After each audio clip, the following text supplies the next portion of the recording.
Таны биологийн нас, таны паспортын наснаас залуу байж болно.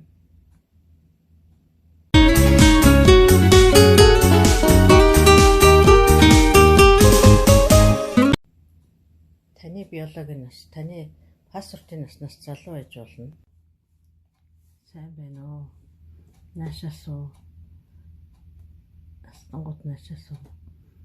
50 яриа гэдэг ийм сэдвээр ярихаар өнөөдрөөс эхэллээ. За тэгээд юуны өмнө миний ярих гэж байгаа сэдв нь болохоор зэрэг настан гэж юм бэ. Настангууд ямар өөрчлөлт гардаг вэ? Тэрнээс хэрхэн ямар яаж сэргийлэх вэ?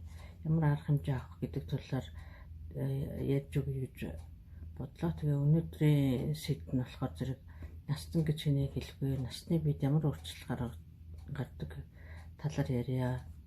За настан гэдэг нь болохоор хамгийн гол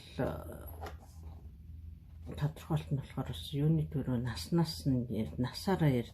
нь хэлдэг байгаа. Тэгээд энэ нь болохоор зэрэг насны ангил нь болохоор олон улсын хэмжээнд мөрдөгдөж байгаа ДМБ ангил гэж байдаг. Энэ ангил нь болохоор 60 наснаас 74 хүртэл хүмүүсийг ахмад настан, 74-өөс 89 настай хүмүүсийг хөгшин хүн, 90 наснаас дээш бол урт наслагч гэсэн англи байдаг.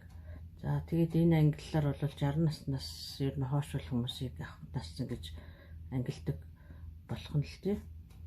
Тэгээд зөвхөн насны тооноос гадна бол хүний биед бол маш их өөрчлөлтүүд бас өөрчлөлт гардаг. Хүний бие организм удаашрдаг, ядардаг, янз бүрийн шин тэмдгүүд гардаг. Энэ нь болохоор зэрэг хүний биеийн дотоод нь байгаа өөрчлөлтүүдс болдог юм л да. Тэгээд хамгийн эхний гол чухал өөрчлөлт нь болохоор хүний эсийн дотор өөрчлөлтүүд гарч эхэлдэг юм байна. Тэгээд ер нь багаар хүний эсийн доторх өөрчлөлтүүд явагдаж эхэлдэг. Тэгээ ялангуяа настангууд болохоор хүний эс дотор митохондри гэж бол ер нь ямар эс бол митохондри гэж байдаг. Тэгээ энэ митохондринууд болохоор тоон цөөрдөг. Бага митохондри нь болохоор бас үйл ажиллагаа нэг буурдаг. Нэг ёсны залхуурч хөшөрдөг байна.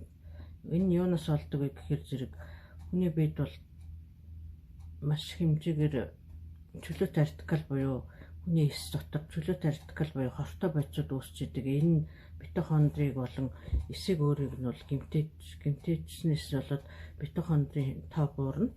Тэгээд байгаа цөөхөн митохондри нь болохоор бас гаднаас ирж байгаа энергийн их үүсэр болсон глюкоз, сахарыг бол бас хүлээж авч задлж энерги болох нь бол их бага болчдөг. Тэгээ энэс болоод хүний настангуудын цуснд нь сахар ихсээд эвгүй болвол энэ сахар нь өөх тус болж хуурах нь их болдог ийм өөрчлөлт гарч байна. За тэгээд дараагийн ээлжинд болохоор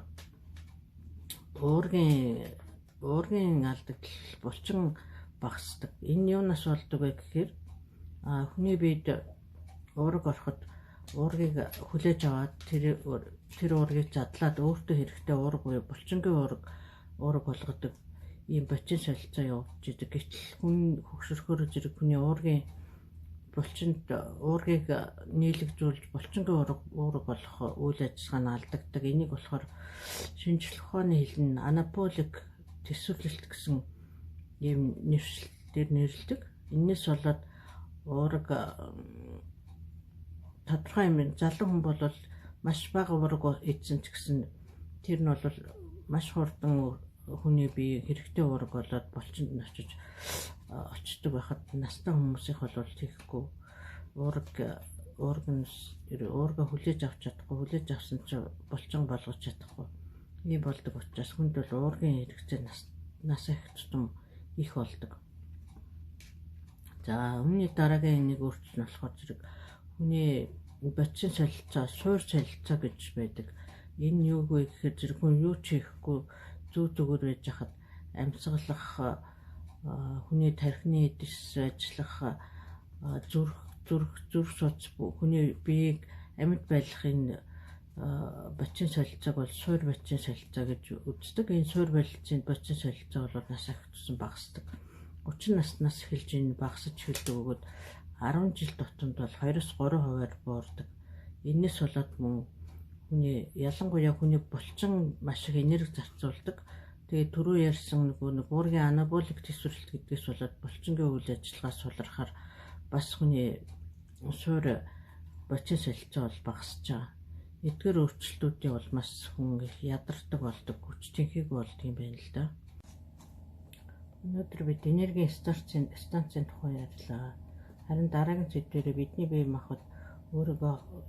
махбод эс маань өөрийгөө хогноосоо хэрхэн цэвэрлэдэг буюу автофаги, бидний амьдралын кодыг хадгалж байдаг ДНК хэрхэн хөшөрдөг талаар сонирхолтой сэдвийг ярих болно. Анхныхаа бичлэгийг хийж дуслаа. Хэрэв танд миний бичлэг таалагдсан бол лайк болон subscribe дарж намайг дэмжээрэй. Баярлалаа.